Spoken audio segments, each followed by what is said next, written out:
என்னுடன் இணைந்து செயல்பட்டு கொண்டிருப்பவர் நம்முடைய டாக்டர் ராஜன் அவர்கள். என்னுடைய அன்பு அழைப்பை ஏற்று வந்தார்கள். அவர் கிறிஸ்துமஸ் ஒரு சில வார்த்தைகள் பேச அன்போடு அழைக்கிறேன். வாங்க. நல்ல பிஹெச்டிலாம் முடித்து பல திறமையாளர், ஓவியக்கலை ஆசிரியர் வேற. அனைவருக்கும் வணக்கம். இங்கே பார்த்த பிறகு நம்ம முருகேசன் சார் நமக்கு இருக்கிற நண்பர் அவங்க இருந்தாங்க. பூமணி சார் ஏற்கனவே தெரியும், நம்ம எஸ்எல்பி ஸ்கூலில் ஒரு சிங்கம் மாதிரி அந்த பிடி வாத்தியாராக இருக்கும்போது கையில் ஒரு பெரம்பை வச்சு அந்த கிரவுண்டில் அப்படி நடந்து போகிறத பார்த்தா எல்லாருக்குமே பயந்துருவாங்க, பிள்ளைகள்லாம் பயந்துருப்பாங்க. இப்போ அந்த கம்பீரம் சார்ட்ட குறையில்லை. ரிட்டர்டான பிறகு அந்த கம்பீரம், அந்த ட்ரெஸ் கோடு, அந்த இதெல்லாம் பார்க்கும்போது ரொம்ப சந்தோஷமாக இருக்குது.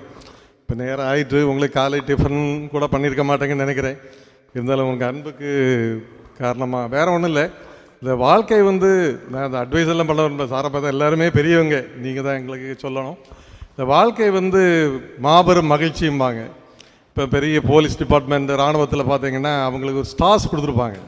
இந்த ஸ்டாரை வச்சு பார்க்கும்போது அவங்க என்ன கிரேடில் இருந்தாங்க, என்ன பொறுப்பில் இருந்தாங்கன்னு பார்த்து நம்ம அதை கண்டுபிடிச்சிக்கலாம். அப்புறம் நமக்கும் வாழ்க்கையில் அந்த மாதிரி ஒரு ஸ்டார்ஸ் இருக்குது, ஒரு 3 ஸ்டார் இருக்குது. சிலவங்களுக்கு அது தெரியாது, சிலவங்க பார்த்துருப்பாங்க. இப்போ முதல் ஸ்டார் அப்படிங்கிறது மாபெரும் அமைதி, மௌனம் அப்படிம்பாங்க. அதாவது அமைதியாக இருக்கிறது, மௌனமாக இருக்கிறது. அது ஒரு நிறைய விஷயங்கள், கண்டுபிடிப்புகள்லாம் அமைதியாக இருக்கும்போது தான் நிறைய விஷயங்களை கண்டுபிடிச்சிருக்காங்க. இப்போ நம்ம தியானம் கூட அதில் ஒரு விஷயந்தான், இந்த மௌனம் அப்படிங்கிறதுல வரும். அதுபோல் ரெண்டாவது விஷயம் ரெண்டாவது ஸ்டாருங்கிறது விடாமுயற்சி. வாழ்க்கையில் எதுவுமே ஒரு வாய்ப்பு கிடைக்கலன்னு சொன்னால் நம்ம அதை விட்டுறக்கூடாது.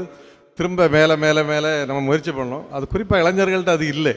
இப்போ ஒரு படிப்பில் ஃபெயிலானாலோ, நல்ல வேலை கிடைக்கலானாலோ அவங்க முயற்சி பண்ணுறதில்லை.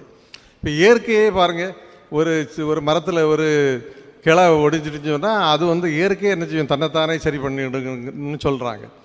அந்த மாதிரி இயற்கைக்கு அந்த மாதிரி சக்தி இருக்குது. இது ரெண்டாவது ஸ்டார். மூணாவது ஸ்டார் சிரிப்பு. அந்த சிரிப்பு மனுஷனுக்கு மட்டும் கொடுக்கப்பட்ட ஒரு அரிய ஒரு விஷயம். அது ஒரு மெடிசின்னு சொல்லலாம். சிரிப்பு ஒரு மெடிசின். இப்போ நல்ல மனிதர்களை பார்க்கும்போது, சிரிக்கக்கூடியவங்களை பார்க்கும்போது நமக்கே ஒரு சந்தோஷம் வந்துவிடும். அவங்கள எப்பவும் பார்க்கணும் போல தோணும், அவங்கள்ட்ட பேசணும் போல தோணும். அந்த மாதிரியெல்லாம் அந்த மாதிரி சிரிப்புக்கு அந்த மாதிரி இருக்குது. இப்போ நல்ல விஷயங்களை இப்போ நாமளே சில விஷயங்களை பார்க்கும்போது நமக்கே அந்த சந்தோஷம் வந்துடும். நம்மளை கண்ணாடியில் பார்த்து சிரிக்கும்போது, நல்ல விஷயங்கள், உணவுகளை சாப்பிடும்போது, நல்ல இடங்களுக்கு போகும்போது, நல்ல நிகழ்ச்சிகளுக்கு கலந்துக்கிடும் போது நமக்கு ஒரு சந்தோஷம். இப்போ உங்களெல்லாம் பார்க்கும்போது நமக்கு சந்தோஷமாக இருக்குது. அவர் பாடின விஷயங்கள், சொல்ல விஷயம் பார்க்கும்போது நமக்கு சந்தோஷமாக இருக்குது. அப்படி வாழ்க்கையில் நிறைய விஷயங்கள், இந்த 3 ஸ்டாரும் நம்ம இருந்தால் வாழ்க்கையில் நம்மளை அடிச்சுக்க யாருமே இல்லை அப்படிங்கிறது இந்த சின்ன வாய்ப்பு மூலம் உங்களுக்கு நன்றி தெரிவித்துக் கொள்கிறேன். நன்றி, வணக்கம்.